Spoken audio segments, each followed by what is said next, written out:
Hey everybody, welcome back to RPG Rookies, where we cover Dungeons and Dragons, tabletop role-playing games, dungeon crawlers, and all things fantasy. I am your dungeon minion. That's right, you heard correctly. I said minion because I'm certainly no master. And today we're going to be having a comparison video where I'm going to be unboxing and comparing these two products from the Dungeons and Dragons 5th edition line of products.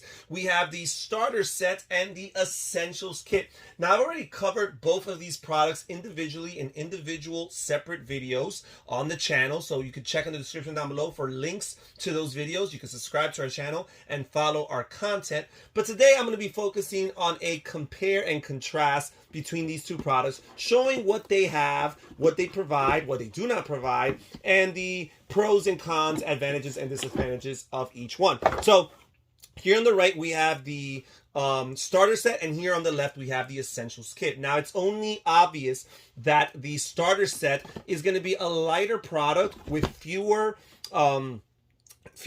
materials inside. The essentials kit has a lot more going on to it. So it's for two slightly different audiences, and I will cover that later on in this video. But for starters, we're going to talk about the dice. The dice here in the starters kit, there's only 6 dice, which are one of each of the 6 basic dice types that you're going to be rolling throughout a game of Dungeons and Dragons.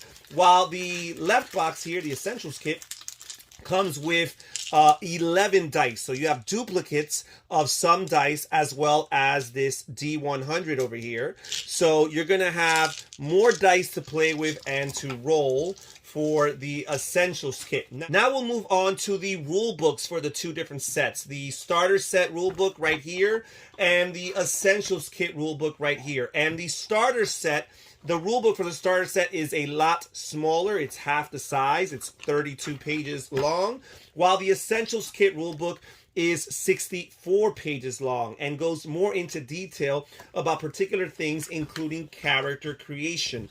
There is no character creation taking place in the starter set. The starter set is meant for a audience that kind of just wants to jump into the game and is okay with having these pre-generated, already made characters. So you get your typical Dungeons and Dragons character sheet, but it's not blank. It's filled with all the information, the class and the race, the alignment of each character and each of their different abilities and stats, their attributes, their flaws. All of this stuff is already pre-generated, pre-populated onto the character sheet, and the players simply have the choice of which character they want to start the adventure with. However, here in the Essentials Kit, we have what a lot of people have come and known to love, which are these blank character sheets where players go through the entire very immersive and involved process of actually creating a character from the ground up. So all of these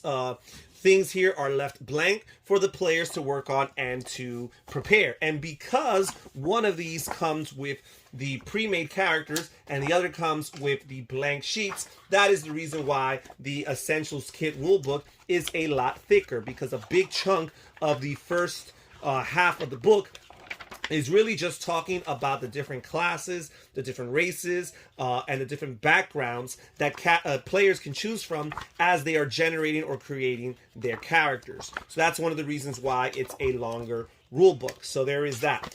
What else do we have here? We have an adventure. Each of these books, each of these sets come with their own adventure. Here we have The Lost Mine of Phandelver, and here we have Dragon of Icespire Peak.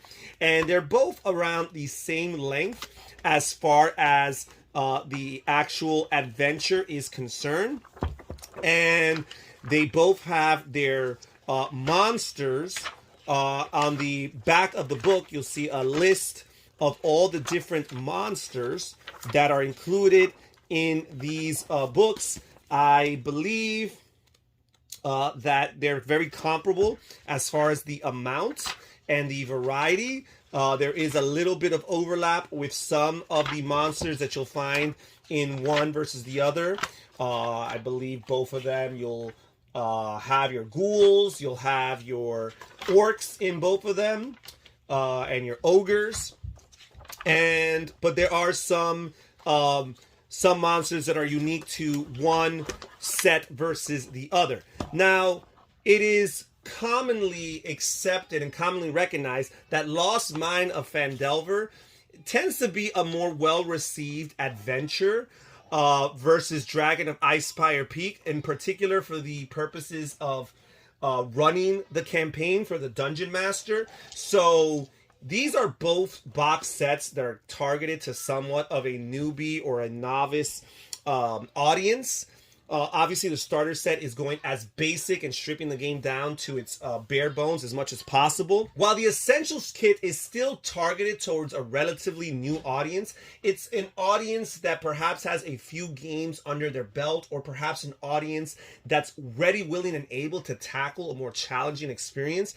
And from that perspective, running the adventure of the Dragon of Icespire Peak for a new Dungeon Master will be a much more challenging process than the Lost Mine of Phandelver. So there is that. Okay, what else do we have? So basically, we are done with everything that you'll find in the Essentials kit, and that's probably maybe one of the biggest telling points as far as the two products are concerned, that we still have a good chunk of stuff that you'll find in the Essentials kit as opposed to the starter set. We're done with the starter set because we do have this dungeon screen, which is pretty much something you need as a dungeon master. You're going to need some type of screen that you can use in order to hide hidden information. You're going to have notes. You're going to have cards. You might have some miniatures behind here.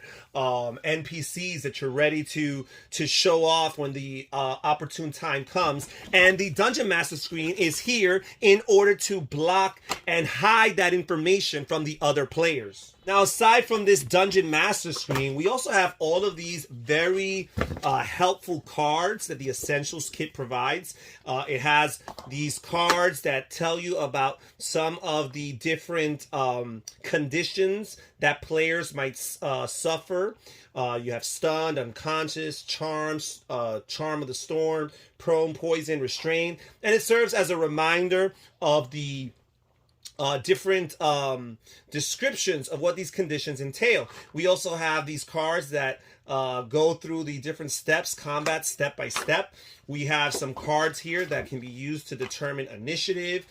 Some more condition cards over here. We have some sidekicks because of the challenging nature of the adventure here in the Essentials kit, the Dragon of Icespire Peak. If you're playing with fewer players, one of the options that the game provides is for those players, that small band of heroes, to have a sidekick or two help them. And here goes into detail with some of the background information on each of these particular sidekicks, along with their personalities, their ideals, their bonds, and their flaws. So there is that.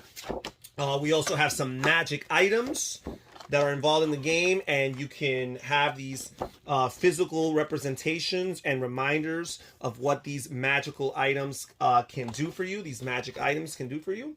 And then finally, you have a little bit of information on the quests that are found in this game.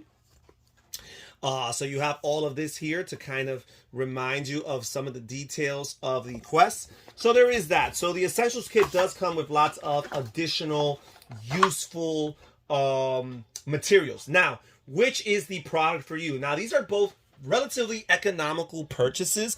I would say that the Starters kit is definitely cheaper by a few bucks, but not necessarily as much as you would think for how much content is packed into each of the respective boxes, but it is the more economical way.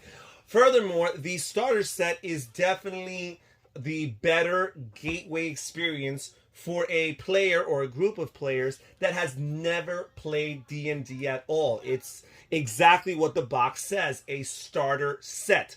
The Essentials kit gives you a little bit more leeway, a little bit more depth, starting from a entry gateway perspective, but working your way up with a little bit of a higher ceiling. For starters, you have character creation, as I mentioned earlier, in the Essentials kit, which you do not have in the starter kit. So it gives you that full experience of D&D all the way from the very beginning, creating your own character. Also, the characters can level up all the way to level 6. The campaign takes you to level 6, while the campaign or the adventure in the starter kit only takes you up to level 5. So again, there's a little bit more of a ceiling in that regard. And the indispensable dungeon screen, because you're probably going to have to find another equivalent for a dungeon screen. Either purchase a dungeon screen separately, which could be a little bit of a financial investment. So just the dungeon screen itself does make the Essentials kit a worthwhile product. I feel like both of these in tandem would be a great starting resource for any new coming player. Having both of these and kind of working with one towards the other, and maybe gauging a new group of players that you might be introducing the game to. You might want to see if they're okay with having pre-generated characters, or if they're up for the challenge of creating their own characters from scratch. The Essentials kit does come with more dice, so again, that's another thing to consider. But I'm going to say that if you absolutely can only or are willing only to invest in one of these two products and you are a beginner, I'm going to have to say that the starter set is the way to go. Between the adventure being much easier to run as a new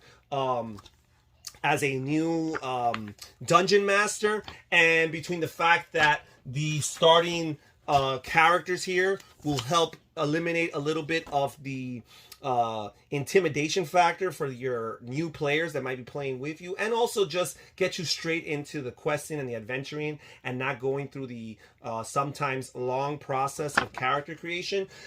Between those two factors and the fact that it is a slightly cheaper product, I'm going to have to give the thumbs up to the starter kit. But again, if you are willing to and able to afford both products, then it doesn't hurt to have them both in your arsenal. And that's it for today's video, this comparison video. Please check in the description down below for links on these products. If you are interested, also comment down below and tell me what you think about this video. Don't forget to hit that subscribe button. And that's it for today here on RPG Rookies. Thank you guys so much for joining us. Take care. Bye-bye.